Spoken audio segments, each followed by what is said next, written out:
कामचोर बहू। कांता बहन की दो बहुएं थी, बड़ी कल्पना और छोटी प्रिया। कल्पना का जैसा नाम वैसा ही काम। सारा दिन कल्पनाओं में रहती, न कोई काम करती न कोई धाम। अरे कल्पना बहू, जरा अच्छी सी चटनी पीसते, आज कुछ मजेदार खाने का मन है। पेट में जलन हो जाएगी माँ जी बुढ़ापे में, और वैसे भी मेरा काम करने का वक्त शाम का है, अब प्रिया को ही बोल दो। इतना कहकर कल्पना वहां से चली जाती है। कांता कल्पना के ऐसे रवैये से काफी परेशान रहती है।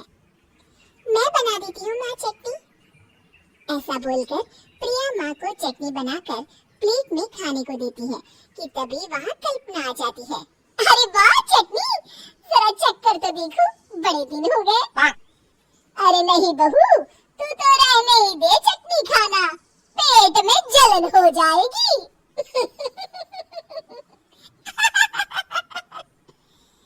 इतना कहकर कांता और प्रिया दोनों हंसने लगते हैं।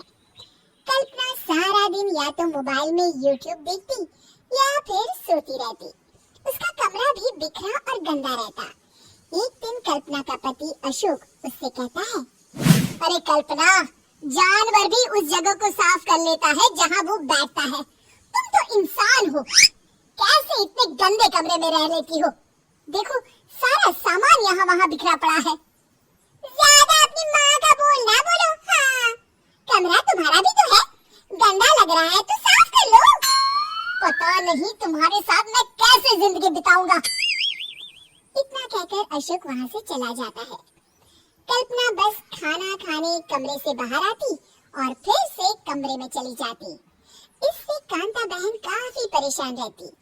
एक दिन प्रिया कांता से कहती है, माँ, मैं सारा दिन काम करके थक जाती हूँ, आप कल्पना दीदी से कहिए ना कि सुबह और शाम का काम बांट ले, मैं तो अब सिर्फ एक वक्त का ही काम करूँगी। हाँ। अरे तो वो भी ना करना, एक बहू तो कामचोर थी ही, दूसरी भी आ गई काम ना करने के बहाने लेकर। तभी वहाँ प्रिया का पति रमेश आ जाता है। माँ, मैं देख रहा हूँ भाभी कोई काम नहीं करती, प्रिया सारा दिन घर और रसोई का काम करती है, अब कुछ करो ना माँ। कांता मन में कुछ सोचती है और कल्पना के पास जाती है। कल्पना फोन पर मेकअप करना देख रही होती है। कल्पना, तुम सारा दिन बस मोबाइल देखती हो, घर का कोई काम भी कर लिया करो। प्रिया सारा दिन काम करके थक जाती है, आज से मैंने फैसला किया है, एक वक्त का काम तुम करोगी, सुबह का खाना तुम बनाओगी और रात का प्रिया। आप लोगों ने काम को हब्बा बना रखा है। अरे पता नहीं थोड़ा सा ज्यादा काम करने में आप लोग घबरा क्यों जाते हैं। और हाँ, बहुत ज्यादा प्रिया की तारीफ मत करिए मेरे सामने, बड़ी बहू तो मैं ही रहूंगी। मैं कुछ नहीं जानती, कल सुबह मुझे वक्त से खाना चाहिए, रसोई में आ जाना, वरना कल से तुझे खाना नहीं मिलेगा। अगली सुबह कल्पना रसोई में नहीं आती है।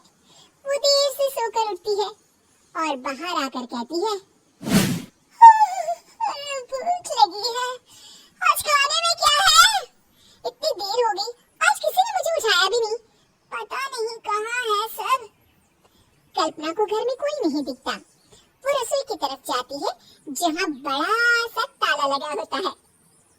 अरे रसोई में ताला, ओह मैं तो भूल ही गई थी, माँ ने आज से सुबह का खाना मुझे बनाने को कहा था। हे भगवान, इतने लोगों का खाना बनाना क्या आसान है। तभी घर के सारे सदस्य बाहर से वापस आते हैं। वाह माँ जी, मजा आ गया छोले भटूरे खाकर। मेरे मुंह में तो अभी भी स्वाद आ रहा है। अरे कल्पना, तेरे भरोसे रहते तो हम तो भूखे ही रह जाते। कल्पना को बहुत गुस्सा आ जाता है। अब बहुत हो गया, आज से मैं अपनी रसोई अलग कर रही हूँ, मैं अपना खाना खुद बना लिया करूँगी। कल्पना अपनी रसोई अलग कर लेती है, पर आए दिन उसका देर से उठना और काम न करने की आदत से वो भूखी ही रह जाती थी। उसी के सामने घर के लोग अच्छे अच्छे पकवान खाते और कामचोर कल्पना को जैसे तैसे ही खाना बनाकर खाना पड़ता। पर एक दिन तो हद ही हो गई। माँ, दीदी आज सुबह से कमरे से बाहर नहीं निकली, हमें जाकर देखना चाहिए। सो रही होगी, कामचोर कहीं की। पर तुम कहती हो तो चलो देख लेते हैं उसे। कल्पना कमरे में पेट पकड़कर बैठी होती है। हाय, मेरा दर्द! पेट दर्द के मारे मर रही हूं मैं।